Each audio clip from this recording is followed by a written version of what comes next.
नमस्कार, आदाब, सत श्री अकाल, जय भीम, जोहार। मेरा नाम है नवीन कुमार। क्या महाराष्ट्र की सत्ता में एक बार फिर से बहुत बड़ा उलटफेर होने जा रहा है? और अगर बिना लाग लपेट के कहें तो क्या बीजेपी और उद्धव ठाकरे एक साथ आने जा रहे हैं और deputy CM Eknath Shinde out होंगे? लेकिन इस सवाल के जवाब की तलाश से पहले जो बड़ी राजनीति है वो ये कि उद्धव ठाकरे ने अमित शाह की ईंट से ईंट बजा देने का ऐलान कर दिया है। साफ कह दिया कि यह आदमी हमें बर्दाश्त नहीं है। तो सवाल है कि क्या अमित शाह को ठिकाने लगाकर बीजेपी और उद्धव ठाकरे के बीच सुलह की कोई संभावना बन सकती है? और अगर यह संभावना बन सकती है या बनती हुई नजर आ रही है तो इससे आगे का सवाल यह है कि क्या मोदी और शाह के बीच सब कुछ ठीक ठाक है? यह सवाल इसलिए कि अमित शाह को चुनौती देने और ललकारने के बाद कोई पार्टी बीजेपी के साथ गलबहियां करने और सरकार में शामिल होने के बारे में सोच भी कैसे सकती है, आपको लगता होगा। लेकिन कहते हैं कि राजनीति असंभवों के संभवीकरण का ही जादू है। देखिए, एक शादी समारोह में भाजपा के एक बड़े नेता और उद्धव शिवसेना के एक बड़े नेता की मुलाकातों के बाद शिंदे सेना के अंदर भारी खलबली मची हुई है। वहीं दूसरी तरफ शिवसेना, यूबीटी और बीजेपी के अंदर से उत्साह की बांसुरी सुनाई दे रही है। तो क्या होने जा रहा है? क्योंकि लोकसभा चुनाव में महाअघाड़ी को जो प्रचंड जनमत मिला था वो विधानसभा चुनाव में मिट्टी में मिल गया। और इससे सबसे ज्यादा चिंता दो दलों को है, शरद पवार की पार्टी एनसीपी एसपी को और उद्धव ठाकरे की पार्टी शिवसेना यूबीटी को।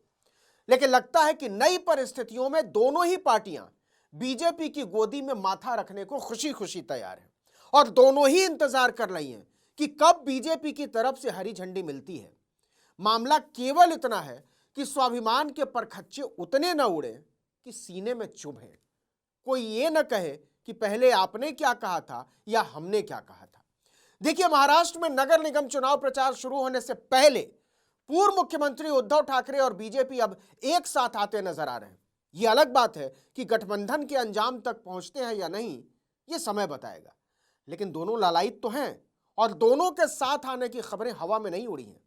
हाल ही में घटी एक घटना ने चर्चाओं को हवा दी है।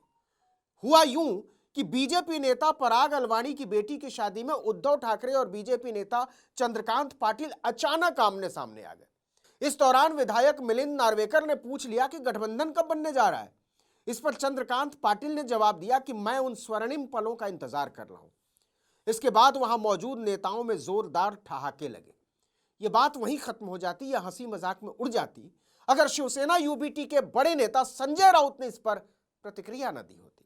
उनसे पूछा गया कि क्या आप भी उन स्वर्णिम पलों के इंतजार में हैं जब शिवसेना, यूबीटी और बीजेपी एक साथ आएंगे। इस पर संजय राउत ने हुलसते हुए कहा कि चंद्रकांत पाटिल हम सबके मित्र हैं। वो शुरू से ही शिवसेना और बीजेपी गठबंधन के समर्थक रहे हैं, यह मैं जानता हूं।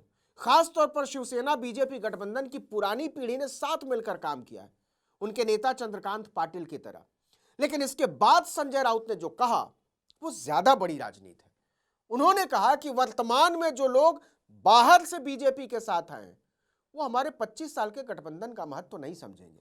जो लोग अभी आए हैं उनका ना तो बीजेपी से कोई संबंध है और ना ही हिंदुत्व से कोई संबंध है। लेकिन चंद्रकांत दादा पाटिल की भावनाएं उस पार्टी में बहुत से लोगों की भावनाएं हैं, क्योंकि हम 25 साल से साथ हैं। हमने बहुत अच्छा काम किया है, हमने प्रधानमंत्री नरेंद्र मोदी के साथ मिलकर काम किया है। लेकिन सभी जानते हैं कि दिल्ली में केंद्रीय गृह मंत्री अमित शाह के उदय के बाद शिवसेना और बीजेपी गठबंधन में दरार आ गई। यह कहना दुर्भाग्यपूर्ण है। चंद्रकांत पाटिल की ओर से व्यक्त की गई भावनाओं के संबंध में हम उनके आभारी हैं। तो इसका मतलब क्या निकलता है?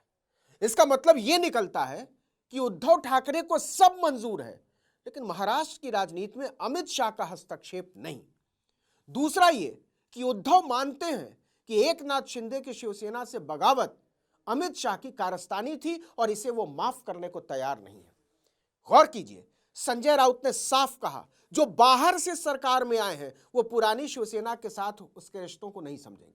मतलब वो एकनाथ शिंदे को डिप्टी सीएम होने के बावजूद बाहरी बता रहे हैं। इसका साफ मतलब यह निकलता है कि उद्धव ठाकरे और बीजेपी के एक बार फिर से साथ आने की इकलौती शर्त है एकनाथ शिंदे का बाहर जाना और उनकी शिवसेना में बगावत, अमित शाह का हस्तक्षेप खत्म। संजय राउत ने साफ कहा, गौर कीजिए, कि चंद्रकांत पाटिल की जो भावनाएं गठबंधन को लेकर हैं, वही भावनाएं शिवसेना उद्धव बाला साहब ठाकरे पार्टी में भी मौजूद हो सकती हैं। हम बीजेपी में कुछ लोगों के आग्रह के कारण महाविकास अघाड़ी में शामिल हुए। अगर हम उन कारणों पर गौर करते हैं कि हमारा 25 साल पुराना गठबंधन क्यों टूट गया, तो हम पाते हैं कि हमारा रुख सही था। हमारी पार्टी टूटने के बाद हम उप मुख्यमंत्री एकनाथ शिंदे की मांग कर रहे थे। संजय राउत ने अमित शाह पर सीधा हमला बोलते हुए कहा कि आपने हमारी पार्टी को तोड़ा और मुख्यमंत्री पद पर हमारा दावा और अधिकार एकनाथ शिंदे को दे दिया। बाद में पार्टी के टूटने के बाद भी उस सरकार में एक नकली शिवसेना है। अमित शाह ने उस समय हमारी मांग को खारिज कर दिया था। संजय राउत ने उस पूरे घटनाक्रम का ठीकरा सीधे और सिर्फ, गौर कीजिएगा, अमित शाह पर फोड़ते हुए कहा कि मुझे नहीं लगता कि इसमें कोई और भी शामिल होगा। अमित शाह ने निश्चित रूप से हमारी मांग को खारिज कर दिया, क्योंकि वो बाला साहब ठाकरे की शिवसेना को तोड़ना चाहते थे और इसके पीछे कारण यह था कि मुंबई में उनके वित्तीय हित जुड़े हुए थे। संजय राउत ने कहा कि वो बाला साहब ठाकरे की शिवसेना को तोड़ना चाहते थे और उसे खत्म करना चाहते थे।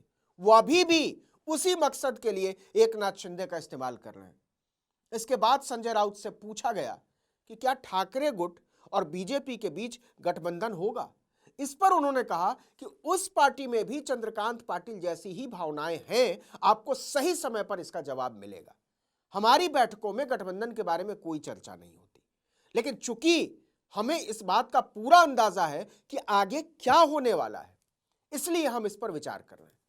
संजय राउत ने कहा कि हम इंतजार करो और देखो की भूमिका में हैं, और इसके बाद राउत हमले का रुख एकनाथ शिंदे की तरफ मोड़ देते हैं। उन्होंने कहा कि हम भी देखते हैं एकनाथ शिंदे का बीजेपी के साथ किला कब तक बना रहेगा या कब तक कायम रहेगा। इस पर मुझे संदेह है। उनके नेतृत्व वाली शिवसेना का टूटना तय है, संजय राउत ने कहा। उन्होंने कहा कि वो पूरी तरह बिखर जाएगा।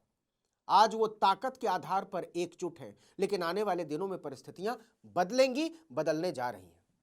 लेकिन इस पूरे खेल में जो सबसे बड़ी राजनीति है वो क्या है?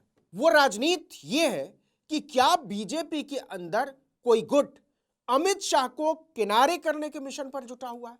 और इससे आगे का सवाल, क्या उस गुट को सीधे प्रधानमंत्री नरेंद्र मोदी की मान्यता और समर्थन मिला हुआ है? सोचिए, सियासत में क्या क्या नहीं होता। इस वीडियो में इतना ही, लेकिन अगर आपने आर्टिकल 19 इंडिया को अब तक सब्सक्राइब नहीं किया है तो फौरन कर लीजिए, बेल आइकॉन दबाइए, घंटी जैसी आकृति लाइक कीजिए और कमेंट करके बताइए हमारा वीडियो आपको कैसा लगा।